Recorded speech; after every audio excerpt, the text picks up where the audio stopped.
50 വർഷം മുമ്പാണ് ഇന്ത്യയുടെ ജനാധിപത്യത്തെ കശക്കിയെറിഞ്ഞ് രാജ്യത്ത് അടിയന്തരാവസ്ഥ പ്രഖ്യാപിക്കപ്പെട്ടത്.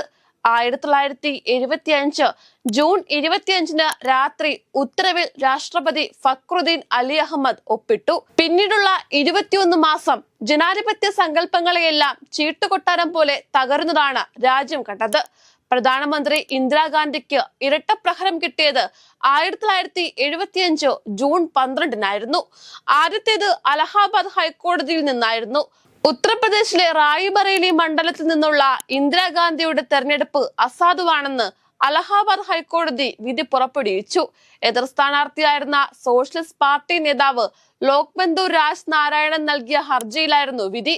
1971 തെരഞ്ഞെടുപ്പിൽ സർക്കാർ സംവിധാനങ്ങൾ ഉപയോഗിച്ച് പ്രചാരണം നടത്തിയതിനുള്ള ശിക്ഷയാണ് 4 വർഷങ്ങൾക്ക് ശേഷം വന്നത്.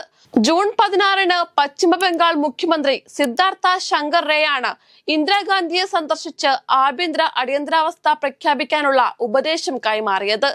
1975 June 24 justice VR Krishna Iyer supreme കോടതിയിലെ അവധിക്കാല ബെഞ്ചിലിരുന്ന് ഇന്ദിരാഗാന്ധിയുടെ അപ്പീലിൽ വിധി പറഞ്ഞു. അലഹാബാദ് ഹൈക്കോടതി വിധി സാധുവാണെന്നും എന്നാൽ പ്രധാനമന്ത്രി സ്ഥാനം ഒഴിയേണ്ടതില്ല എന്നുമായിരുന്നു വിധി. അതോടെ അടിയന്തരാവസ്ഥയ്ക്കുള്ള ഒരുക്കം ആരംഭിച്ചു.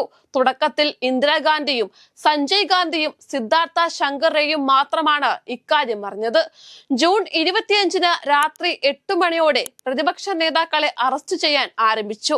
ജയപ്രകാശ് നാരായൺ, AB വാജ്പേയി, LK അദ്വാനി, ലാലു പ്രസാദ് യാദവ്, നിതീഷ് കുമാർ തുടങ്ങിയവരെയാണ് ആദ്യം അറസ്റ്റ് ചെയ്തത്. വൈദ്യുതി വിച്ഛേദിച്ചതോടെ പത്രങ്ങളിലൂടെ വിവരം പുറത്തുവരാനുള്ള സാധ്യതയും ഇല്ലാതായി. അടിയന്തരാവസ്ഥയുടെ വിവരം ആഭ്യന്തരമന്ത്രി K ബ്രഹ്മാനന്ദ റെഡ്ഡി പോലും അറിഞ്ഞത് ഉത്തരവ് ഇറങ്ങിയ ശേഷമാണ്. പിറ്റേന്ന് രാവിലെ 6:30 അടിയന്തരാവസ്ഥ മന്ത്രിസഭാ യോഗം വിളിച്ചാണ് ഇന്ദിര മന്ത്രിമാരെ വിവരം അറിയിച്ചത്. രാജ്യമെങ്ങും പ്രതിപക്ഷ നേതാക്കളുടെ അറസ്റ്റുകൾ ആരംഭിച്ചു. മിസ പ്രകാരം 34,988 പേരെയും ഡൊമസ്റ്റിക് ഇൻസിഡന്റ് റിപ്പോർട്ട് എന്ന DIR പ്രകാരം 75,818 പേരെയും കൊഫേപോസ അനുസരിച്ച് 2,084 പേരെയും അറസ്റ്റ് ചെയ്തു. ഇക്കാലത്താണ് നിർബന്ധിത വന്ധ്യകരണം നടപ്പാക്കിയത്. രാജ്യമെങ്ങുനിന്ന് പുരുഷന്മാരെ പിടിച്ചുകൊണ്ടുപോയി വന്ധ്യകരണം നടത്തി. 21 മാസത്തിനിടയ്ക്ക് രാജ്യത്ത് 1 കോടി വന്ധ്യകരണമാണ് നടന്നത്. കേരളത്തിൽ 3,62,062 പേരെയും വന്ധ്യകരിച്ചു. പ്രധാനമന്ത്രിയുടെ നിയമനം കോടതിയിൽ ചോദ്യം ചെയ്യാൻ പാടില്ല എന്നതുൾപ്പെടെ ജനാധിപത്യത്തെ അട്ടിമറിക്കുന്ന നിരവധി നിയമങ്ങൾ പാർലമെന്റിൽ പാസാക്കി. മാധ്യമങ്ങളിൽ സർക്കാർ ആഗ്രഹിക്കാത്ത ഒരു വരി പോലും വരാതിരിക്കാൻ സെൻസറിംഗ് ഏർപ്പെടുത്തി. ഇന്ത്യയാണ് ഇന്ത്യ എന്ന ദേവകാന്ത് ബറൂവയുടെ മുദ്രാവാക്യം ഇന്ത്യയാകെ മുഴങ്ങി. കടുത്ത പ്രതിഷേധങ്ങൾ ഉയരുന്നതിനിടയിൽ 1977 മാർച്ച് 21 അടിയന്തരാവസ്ഥ പിൻവലിച്ചത്. പിന്നാലെ നടന്ന തെരഞ്ഞെടുപ്പിൽ ജനതാ പാർട്ടി 345 സീറ്റ് നേടി അധികാരത്തിലെത്തി. തകർന്നടിഞ്ഞ കോൺഗ്രസിന് 187 സീറ്റ് മാത്രമാണ് ലഭിച്ചത്. ഇന്ദിരാഗാന്ധി റായ്ബറേലിയിൽ തോൽക്കുകയും ചെയ്തു. ഇന്നും എന്നും ഓർമ്മകളിൽ നിറഞ്ഞു നിൽക്കുന്നതാണ് നാട്ടിൽ അശാന്തി പടർത്തിയ അടിയന്തരാവസ്ഥയുടെ ഓർമ്മകൾ.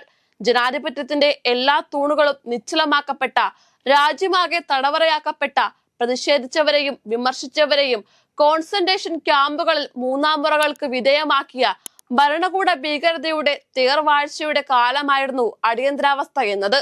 ആത്മാഭിമാനവും സ്വാതന്ത്ര്യബോധവുമുള്ള ഓരോ ഇന്ത്യക്കാരനെയും സംബന്ധിച്ചിടത്തോളം ഈ ഒരു ഫാസിസ്റ്റ് അവസ്ഥയോട് സന്ധി ചെയ്യാൻ കഴിയുമായിരുന്നില്ല.